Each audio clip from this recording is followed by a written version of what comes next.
please stand for the scripture reading and opening prayer by Pastor Solomon.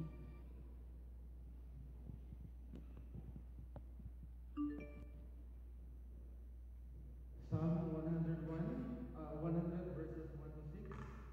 Make a joyful noise unto the Lord, all ye lands. Serve the Lord with gladness. Come before his presence with singing. Know ye that the Lord is God. It is he that hath made us, and not we ourselves. We are his people and the sheep of his pasture. Enter into his gates with thanksgiving, and into his courts with praise. Be thankful unto him, and bless his name. For the Lord is good, his mercy is everlasting, and his truth endures to all generations. Praise God for the reading of his word. Amahan, nagpasalamat kami karon nga hapon sa kayunan nga imong gihatag nga kami isip sa kapamilya niya kay Jesus Christ. Mayusa na mo kasing-kasing karon nga hapon Ginoo sa pagsimba kanimo to sing your Father. And we praise you, your Father, sa presensya sa katapusa. Labi na sa among mga kaigsunan gikan pa sa layo nga lugar sa ilahang pagbiyahe imong gitipigan.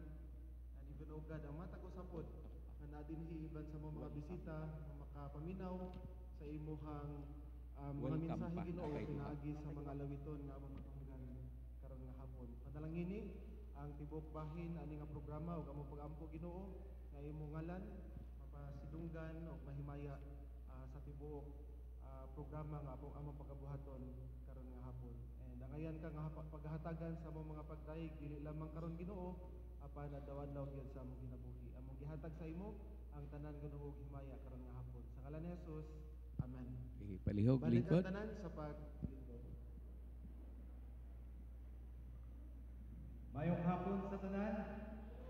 Happy New Year and Merry Christmas. Okay, it is our third choral Christmas choral festival. Welcome for our third choral Christmas choral festival. Sa ato rin mga Pilipino nga mag-abot ng New Year Christmas paghapon. Diba? So, anyways, we still thank God for the opportunity karon nga panahon nga kita makatigom and even be together mga kasimbahanan just to minister sa mag-attend sa to diri and also to showcase ang mga talents. So karon nga kahapon we are very privileged nga daghan kita naghimo nga kabahin ini ato nga festival karon.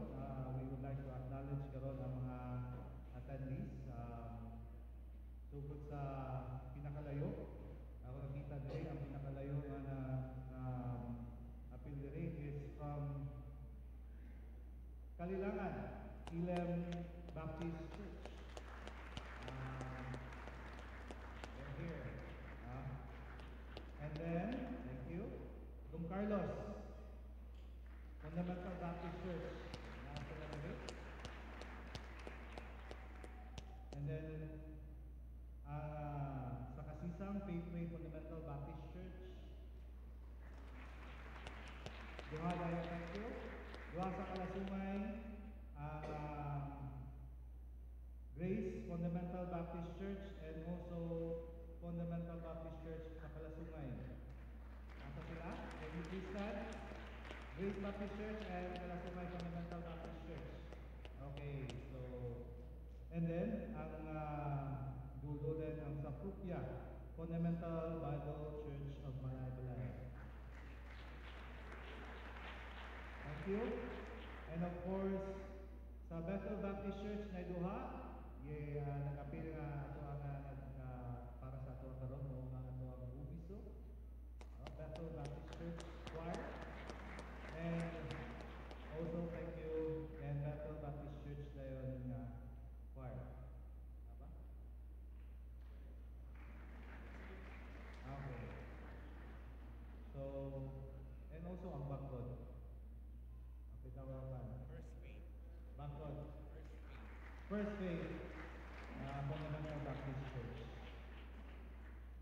So, nabay mga aside sa nagkakanta na ating mga bisita na rin, we would like to acknowledge you aside sa taga-Bethel. Naba, please stand.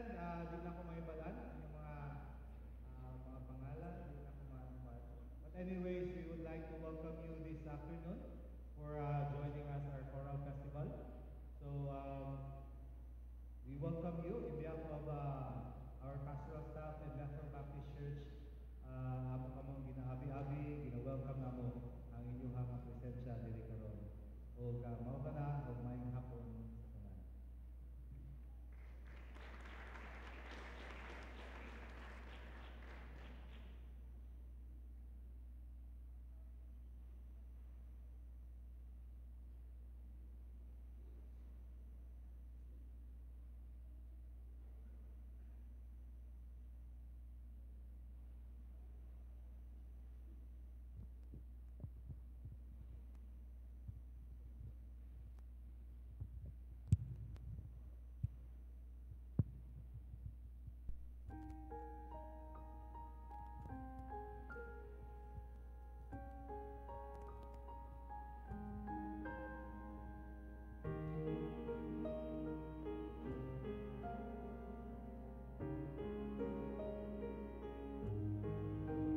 Who is this divine and tender, hailing from eternal shores, once arrayed in highest splendor, now in poverty adorned? He is Jesus, God made mortal, bird and flesh, the light of life. From a throne to a stable, hope is born that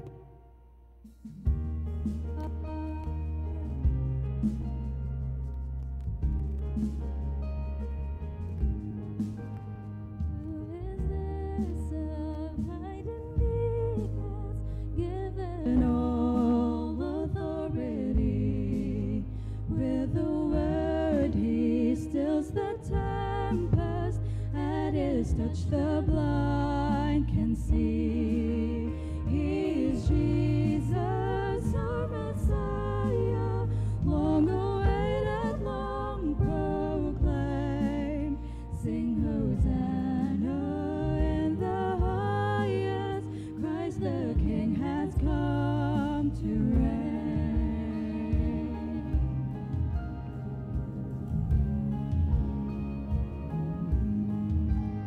Who is this revived and stricken, broken on a cursed tree? Son of God, my God forsaken, drenched in our iniquity. He is Jesus, slain for sinners, laden with our guilt and grief. All our praise to him we render, for his wounds have won our peace.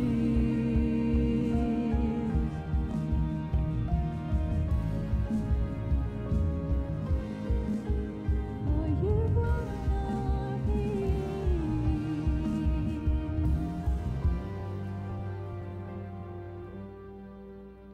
Who is this entombed in darkness, cast into the bitter depths? He whom grave nor hell could harness, rose and tore the shame from death. He is Jesus, God triumphant, risen to the Father's side. All will bow in awe and reverence at the name of Jesus Christ. He is Jesus, God triumphant, risen to the Father's side.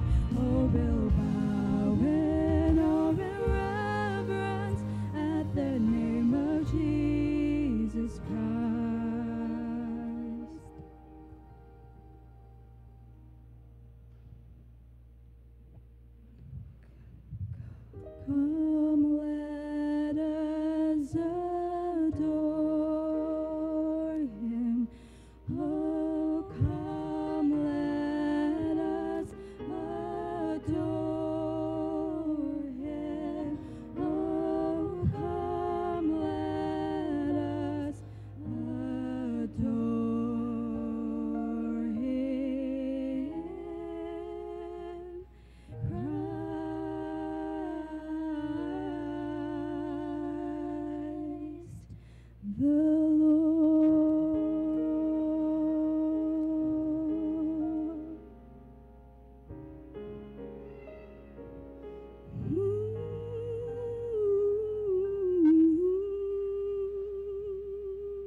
Mic test. Maayong hapon sa tanan. Lahi nga itong itsura, karon kay naka-uniform ang gunta.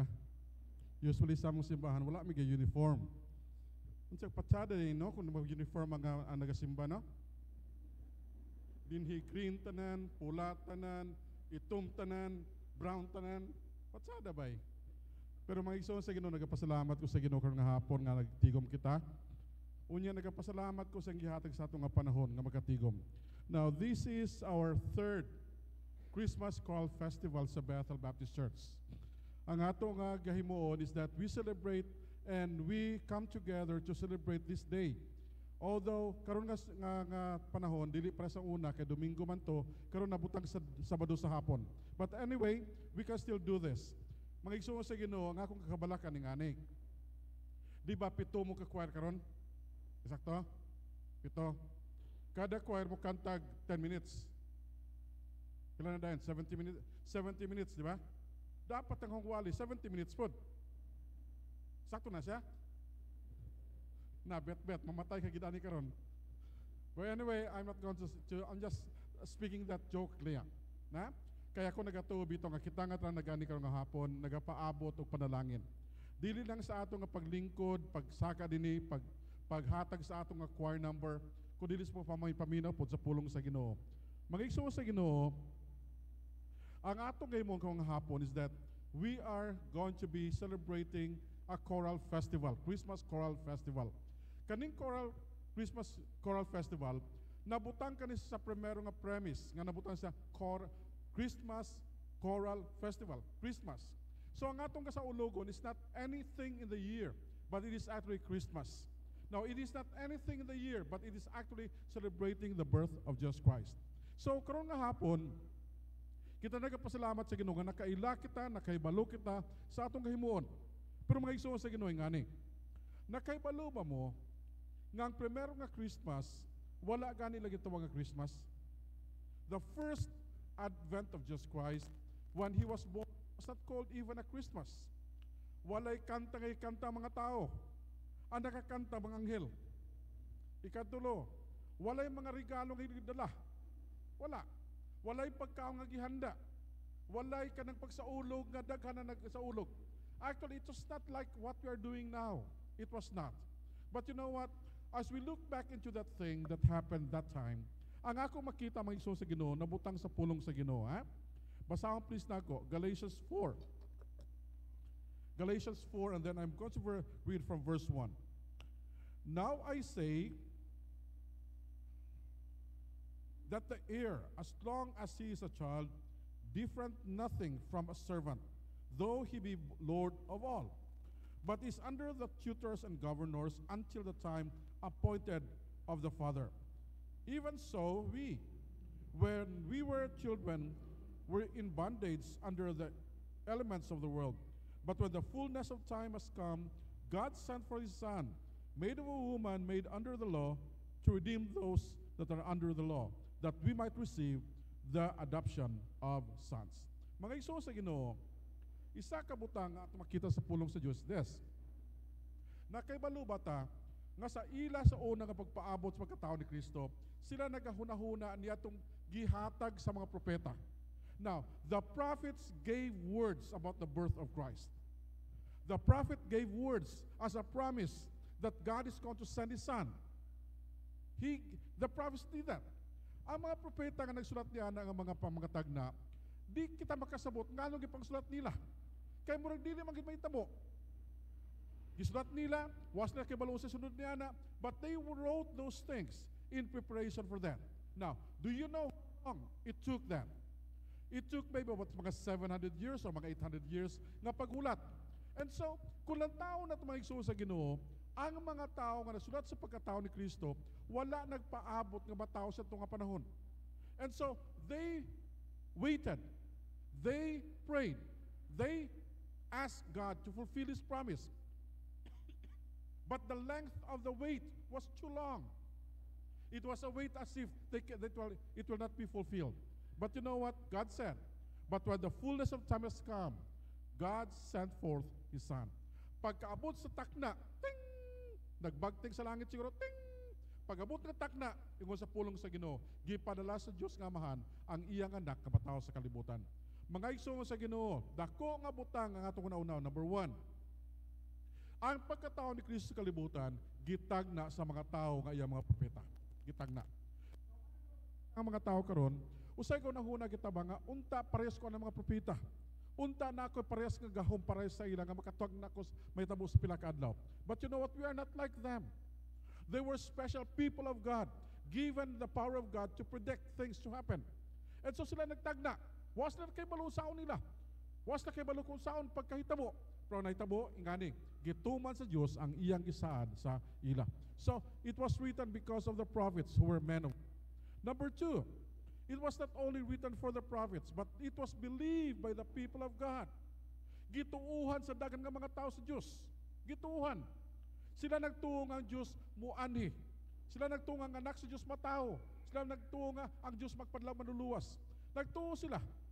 So ang tagna, ang pagtuo nila, nagbutang sa Diyos sa iya nga pagsalig sa ila, nga tumano niya ang gisugo, ang saan niya sa mga katawan. Na mga igsoon sa Ginoo kay balumo. Ang ato makita karon sa atong kahimtangan is this. Sila nga ang mga tao sa una nagtuo. Sila nga mga tao sa una nagsalig. Sila nga mga tao sa una nabutang sila pagsalig sa Diyos. Ang pangutana karon, kita napay pagsalig sa Ginoo. Ha? Kaya nagsulti ang pulong sa Ginoo. Paghawa ni Kristo ni kalibutan ng niya, mubalik siya din sa kalibutan. The first coming was promised, right? It was written here in the Bible. The first coming of Christ was written in the Word of God. Naibawa na ito na, ang una nga pagkanin ni Kristo, gisulat sa pulong sa Diyos. Ang una nga pagkatao ni Kristo, gibutang sa Biblia nga mabasa nato. Ang ikaduha nga pagkanin ni Kristo, gisulti po niya. Siya na mismo nagsulti, mubalik ko. Siya na mismo nagsulti nga, pila ka daw mubalik ko. Unya, kuwaon ta ka mo. At mga anghel nagsulti nga mubalik ni siya. Pila. Now, kung natong lang taon, ang atong kaimtangan karon, mas taas ni nga paano na atong pagkulat sa iya, di ba? Pero mga igsoon sa Ginoo, ang pagbalik ni Kristo karon, ang iyang pagbalik ikaduha, ingani, mas duol na sa ato karon. You know what? We celebrate this Christmas. We sing songs to celebrate His last coming. But the next coming that He is coming again is going to be celebrated more than this Christmas. Ako nagatumay igsoon sa Ginoo nga di na madugay. Mubalik si Kristo. Pagbalik niya, tanan kita nga niya dinhi nga nakadawat kay Kristo, uban siya sa kalangitan. Di ba? Gusto mo na dili? Ako gusto ko. Pagbalik niya, kung karon man siya adlaw mabalik, kita ta nga niya dinhi, uban siya dito sa langit. Ang nakaudto sa gawas kawan nakaudto dinhi, uban siya po sa langit. But you know what? We can believe on that. We can. Because the first coming of Christ was written. The prophets wrote them. The people believed them. Although it was too long, they waited. The second coming of Christ was written. The second coming of Christ, and the prophets also said that He is coming again. The disciples said He's coming. And we have waited for long years now. Dugan na nagulat sa iya. Kaya balong mag-iso sa Ginoo, may tabo. May tabo gina, mabalik siya. And so we sing today these Christmas carols, and we praise God for His goodness, that we can bring Him glory. Pero mag-iso sa Ginoo, yung akong pangutana sa inyo, kung magbalik si Kristo karong adlaw, uban ba ta? Ha? Uban ba ta? Kung sigurado ta na makauban sa iya, ang atong dughan magkasulti, Ginoo, salamat nga nakibalo kung mabalik ka. But if you are not sure of that, make your today sure, so that one day when He comes again, you are going to be with us. Mga igsoon sa Ginoo, di na kumudugang pagdaghan niya na, because I know that you have a lot of things to say this afternoon. Songs to sing and listen, and other things that we're going to do this afternoon. And we praise God for that. His first coming, written, believe. His second coming, written, said, and believe. Now very, very soon, we are going to be with Him. And we praise God because all of us who are here are going to be with Him also. And so, salamat sa Ginoo sa iyang pulong karong hapon, magampo kita. Amahan na mo nga langit doon, salamat karong hapon, niining among napamalandungan. Tabangi kami Ginoo nga maghulat. Maghimo sa mga butang Ginoo para sa mga himaya.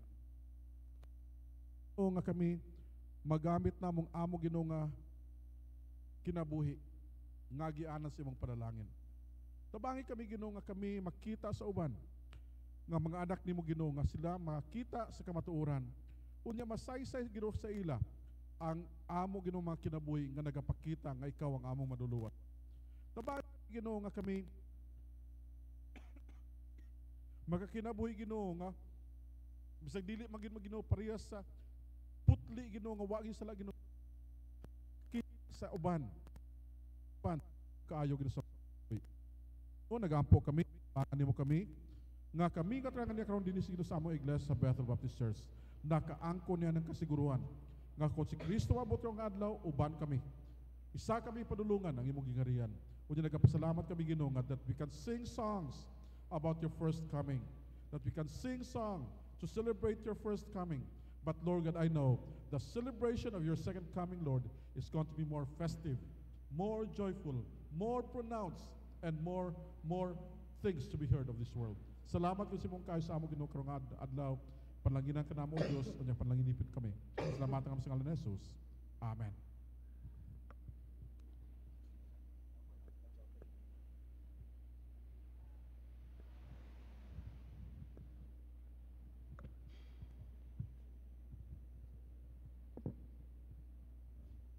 Next mo atong offering with special number by Grace and Daryl. Gihangyo ko atong mga pastor nga mo'y mag-act as a deacon. Pastor Chloe, Pastor Ernie,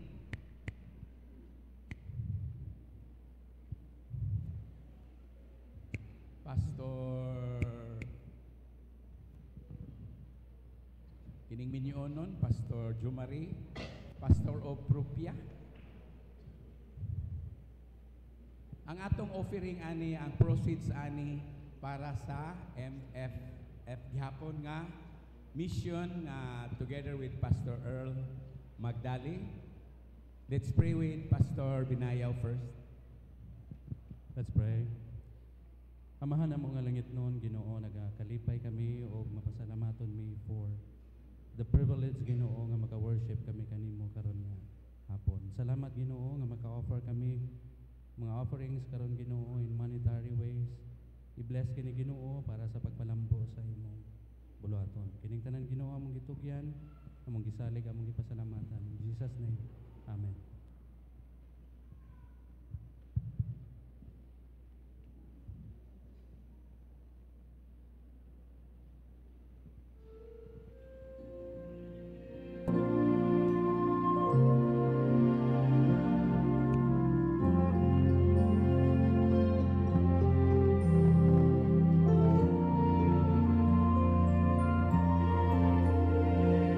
Messiah would come, the earth would rejoice, the people start to sing. For they would behold, a scripture foretold, a mighty King of kings.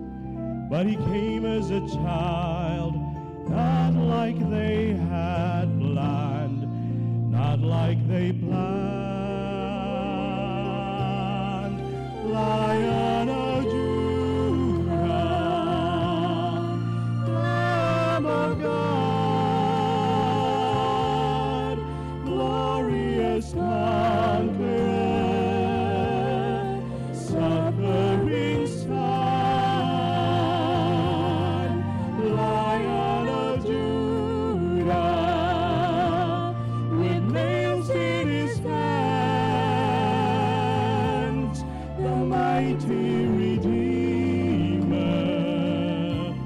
was meek as a lamb.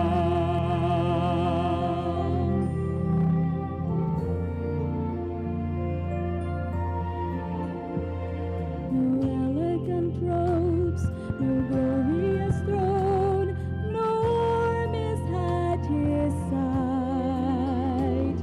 Could this be the one, a carpenter's son, a man condemned to die?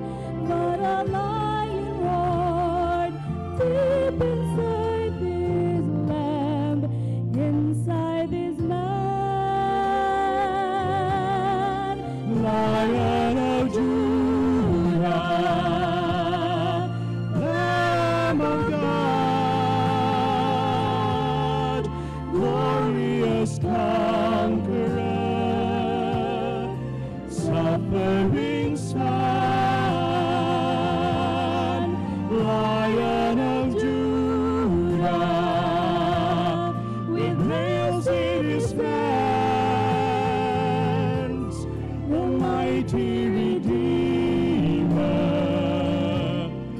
was meek as a lamb, Lion of Judah, Lamb of God, glorious conqueror, suffering Son, Lion of Judah, with nails in his hands, the mighty Redeemer was meek as a lamb.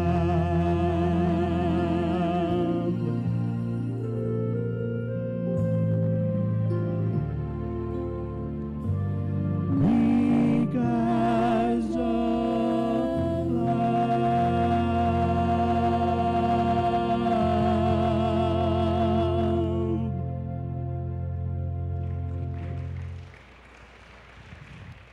We'll have a 5 minutes break. 5 minutes break. Natay coffee diha. Doon natay CR sa front o sa luyo. Okay? Retouch unsa pa inyong buhaton aron tuloy-tuloy na unya. Naay coffee both side. CR na door ni apo diri. Sir Cloyd.